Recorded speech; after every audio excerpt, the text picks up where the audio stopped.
How does one contender alone make a valid competition? Offering a compliment or two wouldn't be the end of you, you know.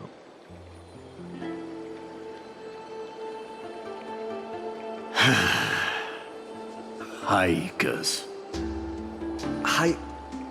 What is that word? Is that your native tongue? It means hyena. I'm likening you to a weak hyena. By the way, you emphasized the completely wrong syllable.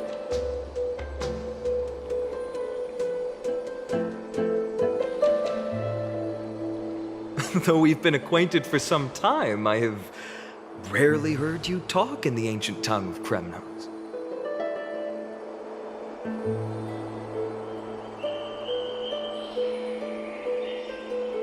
It's because I'm not exactly a master at it either. I can listen and read just fine, but when it comes to writing...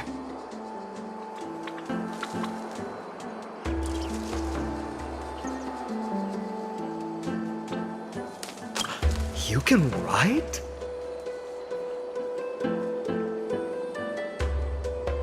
You speak as if you don't have a brain. That was in jest. I understand. After all, you spent all your childhood wandering far from home.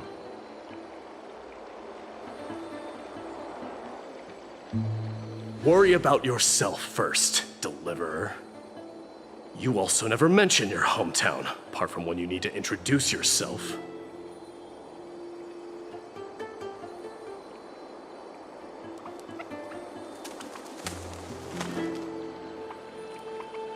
Well, it's because there isn't much to say. Mydei is simply a tiny village that disappeared many years ago in the flames of war.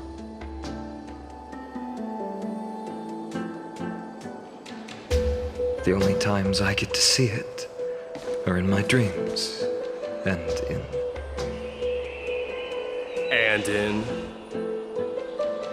And in the trial from the Lance of Fury.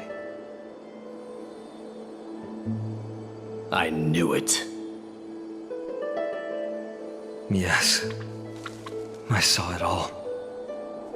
Mydei ablaze with everyone. My family, friends, and my kin, lying in a sea of flames. A blood-red half-sun hung in the sky, just like on that day. And before my eyes, that murderer killed Cyrene. But I saw its form this time. A black cloak, an eerie mask, and a broken giant sword that carried an ominous aura.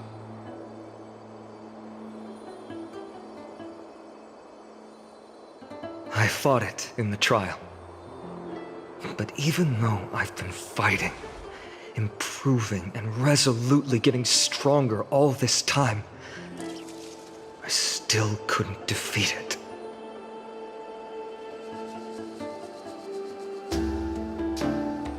You were blinded by hatred, and almost lost yourself in that trial. That's right. And that's why I am truly thankful to you, Mydei. You finally picked up some manners. Better late than never.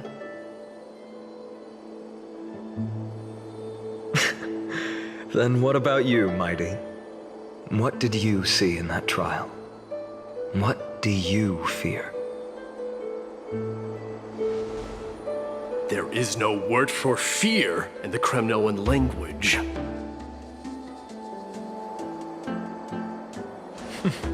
I'm getting the feeling that your language has no words at all.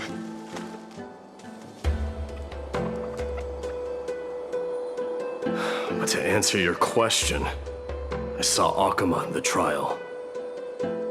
As well as...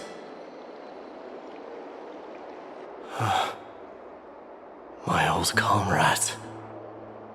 Hephaestion. Perdiccas. Leonius, Ptolemy, and Possesta. Ever since I returned from the Sea of Souls, these five have been by my side. We faced life and death together during our days in exile. Those 10 years were arduous, yet filled with moments worth treasuring. Each night, we would gather by the campfire, savoring honey brews and singing our hearts out.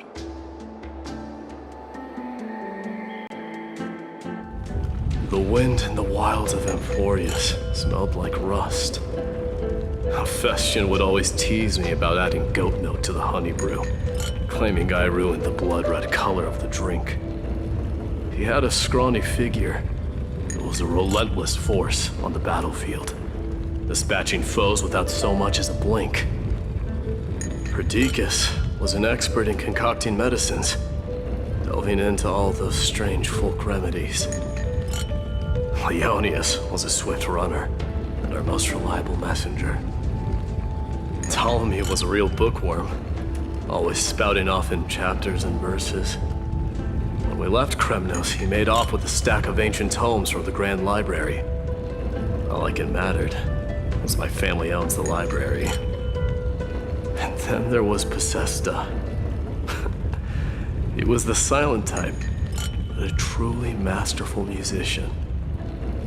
This is the first time I've heard you mention these five, and their names.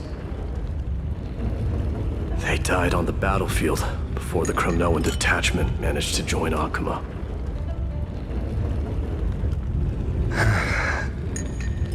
Perdiccas was the first to go. He was shot in the stomach by a poisonous arrow from the people of Phainon in the second month of cultivation. In the end, his remedies mended all but himself. Mydei, do not mourn. I have achieved honor by bestowing a noble death upon the enemy. Leonius died in the 5th winter. Idonia's snowstorm lasted 3 full months. On the night of the fiercest storm, our foes launched their assault. Idonia. Is that the city Castorus used to live in? Yes. Those zealots were as fearless as Kremnoans in the face of death. But they lacked respect for honor. They cornered us in the bottomless swamp. Leonius covered for our retreat. They cut his legs off. He vanished into the mire of a foreign land, his body never to be recovered. This is perfect. Mydei, I can finally deliver the news of you ascending the throne to the Netherrealm. 20 dusks later, we finally breached the walls of Idonia and entertained the usurper's plea for peace. However, the rebels refused to surrender and set up an ambush within the city. Ptolemy and his cavalry met their end before they could even relish our triumph. Those obelisks that collapsed after being set on fire became their final resting place. Mydei, please tell my family. It was not cunning schemes that vanquished Ptolemy, but the immense weight of Amphoreus' entire history. Then, it was Possesta. He lured the enemies into the city of Phainon with his melodies, buying us invaluable time. Our enemies, consumed by indignation when they discovered the trick, set the entire city and my soldiers on fire. His final words were recorded on a small clay tablet, fractured by the flames. Mydei, don the crown. And at last, my most trusted friend, Phainon. He was supposed to stand by my side through it all. But a sudden relapse of his illness hit him on the eve of my duel against my father. He hid his condition from me. By the time I returned victorious, he had but a breath left in him. A Kremnoan dying on a sickbed. I would be a laughingstock to everyone. Vestian, my dear friend, spare your strength. I'll go get a physician. No need. Even if Perdiccas were here, he couldn't stop destiny from taking me away. No! None can take you away.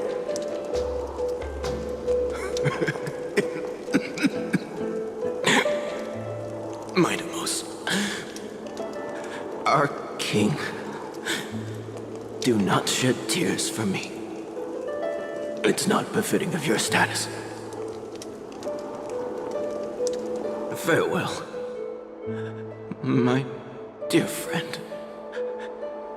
You must lead us back home.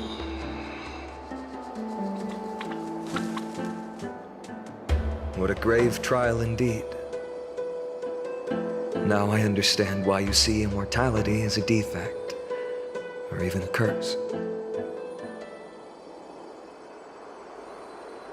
My father threw me into the Sea of Souls to break the wheel of karma. But little did he realize it would grant me an immortal body and summon a fated revenge on his head.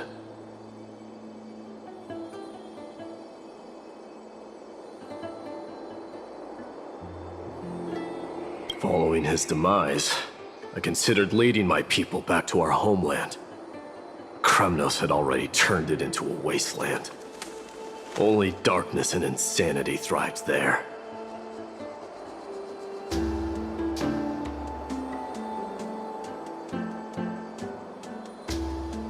Against the dissent of many, Kratos included, I made the Kremnoan detachment stay in Akama. But I know that their glory will never be doused out.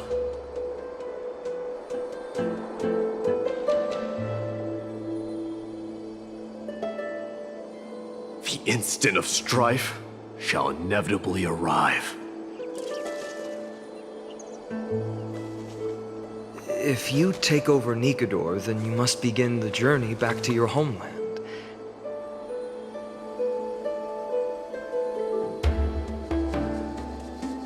So, you hesitate because you think leaving your people in the Holy City is a better choice?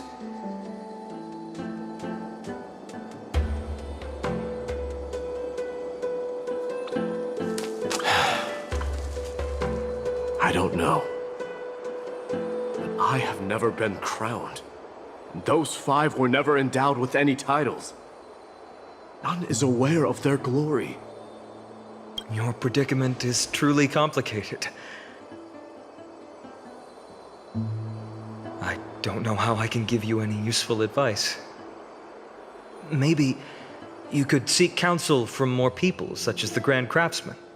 Cartonis' peoples seem to have been through comparable dilemmas.